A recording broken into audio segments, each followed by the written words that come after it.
Kung kayo po ay mailap ang swerte, lalo na sa pera, mainam na subukan nyo po itong gawin mga bossing. Ito po ay very powerful na pampaswerte, pang-attract ng swerte sa pera. Pero syempre mga bossing ko, usapin pera po tayo. Kaya kailangan mga bossing ko, lalo nyo sisipagan, dagdagan ang sipag at tiyaga, double time sa pagkayod, at kayo mismo ay maa-amaze sa dami ng mga blessing na darating. Kung mapapansin ninyo, ang bawat kalansin ng barya mga bossing ko, nagdudulot po yan ng swerte. Pero asahan nyo, mientras na ito'y sinuswerte dahil ito ay pinapangagaw, at ito yung mga kalansing, nagtatawag din ito ng mga taong inggitera. Pero ano't ano man, mainam na ikaw po ay nakakainggitan, kaysa ikaw naman po na iinggit mga bossing. Ngayon pa mga bossing, hurap ka sa gawing silangan ng mga bandang alas 7. At pagkatapos, ihagis nyo po ito ng ganito para maririnig po ninyo ganyan. Hagis yung ganyan. Ngayon, kapag naihagis nyo na po siyang ganyan, ang gawin nyo po ganito. Parang yan. Yan pa mga bossing po, ang tunog ng baryang yan ay magtatawag ng maraming swerte.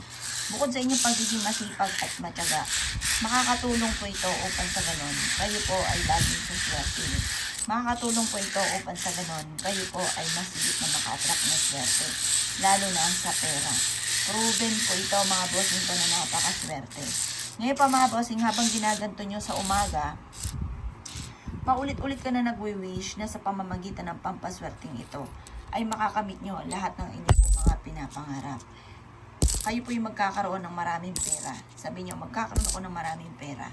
Kailanman na hindi na ako mamumblema tungkol sa usapin ng pera. Siksikliglig at umaabot, maraming biyaya ang darating sa akin.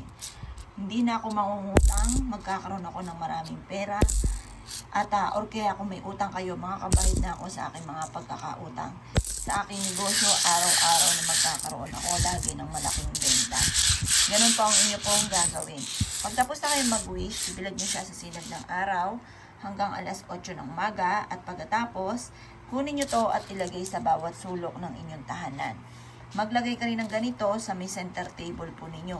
Makakatulong po ito upang sa ganon, masigit ka na maka-attract ng swerte. Kung ikaw ay naniniwala at nais po itong gawin, huwag ka na magpatumpik-tumpik pa. Makakatulong po ito upang sa ganon, masigit ka na maka-attract ng swerte, lalo na sa usapin ng kaperahan, maitaboy ang mga kamalasan, at laging nag-uumapaw, siksikliglig, ang mga biyaya na darating po sa buhay ninyo. Basta lagi kang positive ha. Bukod pa po dyan yung lagi kang magdadasal, mag-uukol ng panalangin, pagkatapos magpapasalamat sa mga blessing, at ito po ay subukan yung gawin. Proven po ito. Kayo mismo ay maa-amaze sa dami ng mga blessing na darating sa buhay ninyo. Kaya ako'y kinaniwala at naisyo po itong gawin. Asya mga boss. Good luck po sa inyo po lahat.